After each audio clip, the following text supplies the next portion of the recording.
प्रशांत किशोर का कोई जन समर्थन नहीं है। इनका पूरा चुनाव जनता के भरोसे नहीं बल्कि पैसे के भरोसे। इन्होंने किसी से सुपारी ली है और इसीलिए आज ये इस प्रकार का भ्रम फैला करके चुनाव लड़ रहा है। बांकीपुर की जनता इनको वोट धोबिया पाट देगी, ये जीवन भर याद रखें। और कहा है कि जब 40 लाख की ही लिमिटेशन है और अभी तक करोड़ों रुपए खर्च हो गए, पैसा के दम पर जहां पूरे बिहार के चुनाव में जितना वोट अकाउंट खरीदने में, फर्जी अकाउंट खरीदने में पैसा लगाया, वहां ये एक विधानसभा में जहां से 40 लाख की सीमा है उससे ज्यादा पैसा खर्च कर रहे हैं। मतलब मशीन तंत्र के सहारे इस चुनाव को लड़ना चाह रहे हैं और जीतना चाह रहे हैं। आप तो देखते होंगे कि तुरंत किसी का पोस्ट आया, उसमें घुस के गाली गलौज करना और फिर बाहर निकल जाना। ये सारी प्रवृत्ति के सहारे बिहार में चुनाव नहीं जीत सकते हैं और बिहार की महान जनता ने इनको नवंबर में सबक सिखा दिया। जिस प्रशांत किशोर को भाजपा बांकीपुर के चुनाव में तीसरे नंबर पर रख रही है, लड़ाई में है ही नहीं इस तरह की बात कर रही है, उसी प्रशांत किशोर के लिए आज 4 से 5 बड़े बड़े भाजपा के नेता बैठते हैं और बैठ करके प्रेस कॉन्फ्रेंस करते हैं। और उस प्रेस कॉन्फ्रेंस में कई तरह के आरोप प्रशांत किशोर पर लगाए जाते हैं। प्रशांत किशोर पर मनी लॉन्ड्रिंग, भ्रष्टाचार और साथ ही साथ सोशल मीडिया पर फर्जीवाड़ा करने का बड़ा आरोप भाजपा की तरफ से लगाया गया है और इसको लेकर के सीधे राज्य निर्वाचन आयोग में शिकायत भी दर्ज करा दी गई है कि प्रशांत किशोर ये सारे हथकंडे अपना करके चुनाव को प्रभावित करने वाले हैं। लेकिन सबसे बड़ा सवाल यही है, जिस प्रशांत किशोर के बारे में पूछने पर भाजपा के नेता ये कहते थे कि उनकी चर्चा ही मत करिए, वो तो कहीं लड़ाई में नहीं है। आखिर उसी प्रशांत किशोर का जिक्र करने के लिए भाजपा के इतने सारे नेताओं को सामने क्यों आना पड़ रहा है?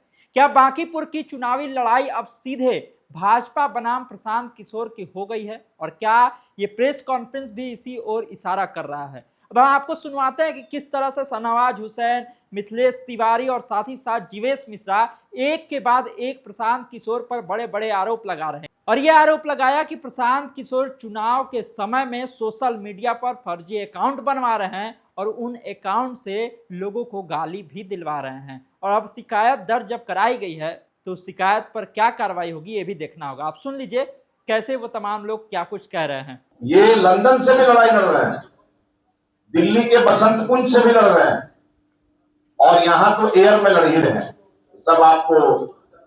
और साथ ही साथ जब भी कोई पोस्ट जा रहा है सोशल मीडिया पर तो ये पूरा बॉट के माध्यम से वो मशीन गाली दे रहा है, आदमी नहीं है। पूरी तरह उसको एक सिस्टम से गाली गलौज कराया जा रहा है। और मुझे याद है कि जब पार्लियामेंट का चुनाव चल रहा था तो इन्होंने अपने आप को पूरा न्यूट्रल दिखाया और इनके 200 ये इसी प्रकार के 200 लोग अलग अलग चेहरा बना करके और बक्सर में भी दिखाई देते थे और चुनाव खत्म हुआ तो लापता हो गए।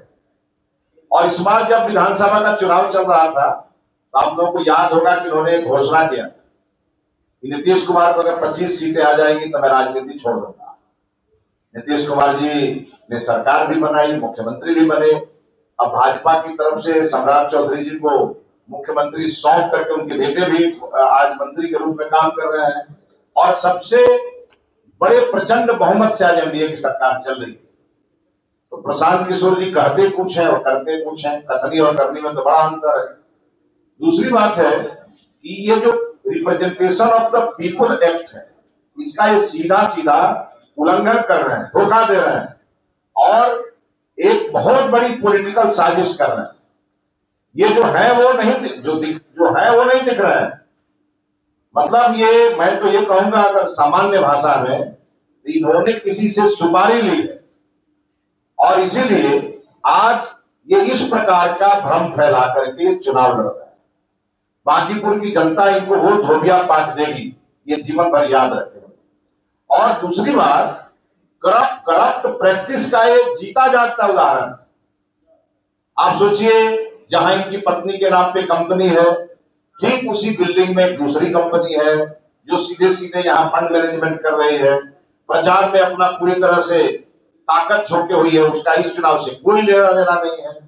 हम लोगों ने चुनाव आयोग को जाकर के मुख्य चुनाव पदाधिकारी जो बिहार के, उन्हें हम लोगों ने पूरा दस्तावेज दिया है और कहा है कि जब 40 लाख की ही लिमिटेशन है और अभी तक करोड़ों रुपए खर्च हो गए और पूरा बैंक डिटेल, सोशल मीडिया का अकाउंट, पेमेंट का पूरा शेड्यूल सब हम लोगों ने उपलब्ध करा दिया है और इनका झूठ, इनका जो भ्रामक प्रचार है, ये सब चीज सामने आएगा।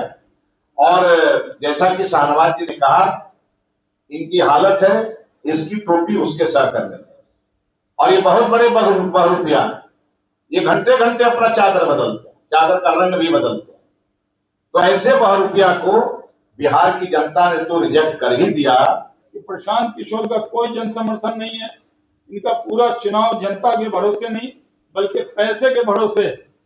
ये पूरी तरह पैसा के दम पर, जहां पूरे बिहार के चुनाव में जितना वोट्स अकाउंट खरीदने में, फर्जी अकाउंट खरीदने में पैसा लगाया, वहां ये एक विधानसभा में जहां से 40 लाख की सीमा है उससे ज्यादा पैसा खर्च कर रहे हैं। हम लोग इसलिए जन समर्थन का झूठा दिखावा, सोशल मीडिया पर पैसे और एआई के दम पर समर्थन दिखाने की कोशिश कर रहे हैं।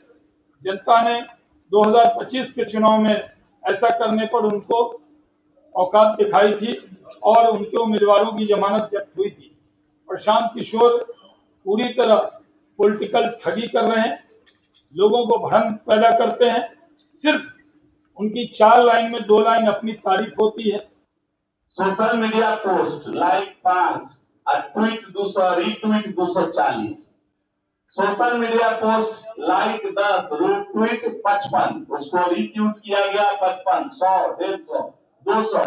मतलब मशीन तंत्र के सहारे इस चुनाव को लड़ना चाह रहे हैं और जीतना चाह रहे हैं। जनबल जन समर्थन भारतीय जनता पार्टी के पास है। मशीन का उपयोग करके चुनाव को जीतना चाहते हैं। हम तो साक्ष्य के साथ, प्रमाण के साथ आपको बता रहे हैं कि सैकड़ों अकाउंट ऐसा है जो किसी व्यक्ति का है ही नहीं। आपको आश्चर्य लगे कौन जनरेट किया है, कहां से आया है। ये ऐसे ऐसे सोशल मीडिया में रखे हुए इनके अकाउंट हैं जो ओरिजिनल है ही नहीं, व्यक्ति का है ही नहीं। बात अकाउंट बना करके आपको देखते होंगे कि तुरंत किसी का पोस्ट आया, उसमें घुस के गाली गलौज करना और फिर बाहर निकल जाना। ये सारी प्रवृत्ति के सहारे बिहार में चुनाव नहीं जीत सकते हैं और बिहार की महान जनता ने इनको नवंबर में सबक सिखा दिया। ये वही प्रशांत किशोर जी हैं। जरा आप याद करिए कि चुनाव के पहले नवंबर चुनाव में याद करिए कि इस प्रकार का वातावरण बना रहे थे कि चांद हम ही बनाए हैं, सूरज हम ही बनाए हैं, देश का प्रधानमंत्री हम ही बनाए हैं, कई सभी राज्यों के मुख्यमंत्री हम ही बनाए हैं। और वही प्रशांत किशोर जब अपने लिए लड़ाई लड़ने उतरे तो अपने पार्टी के किसी कैंडिडेट का जमानत इस बिहार में नहीं बचा पाए। तो सुना आपने किस तरह से प्रशांत किशोर पर ये बड़े बड़े आरोप भाजपा की नेताओं की तरफ से लगाए गए हैं। पूर्व केंद्रीय मंत्री शाहनवाज हुसैन, साथ ही साथ शिक्षा मंत्री और फिर विधायक जो हैं वो तमाम लोग बैठे हुए थे और एक एक करके प्रशांत किशोर पर एक के बाद एक बड़े आरोप लगाए गए। अब देखना होगा कि जन सुराज की तरफ से क्या जवाब आता है इस पर और क्या इसका प्रभाव बांकीपुर के उपचुनाव में पड़ता है या नहीं। तमाम सारे अपडेट के लिए आप इस तरह खबर पॉइंट से जुड़े रहिए। यूट्यूब पर देख रहे हमारे चैनल को सब्सक्राइब कर लीजिए, फेसबुक देख रहे फेसबुक को लाइक कर लीजिए। धन्यवाद, नमस्कार।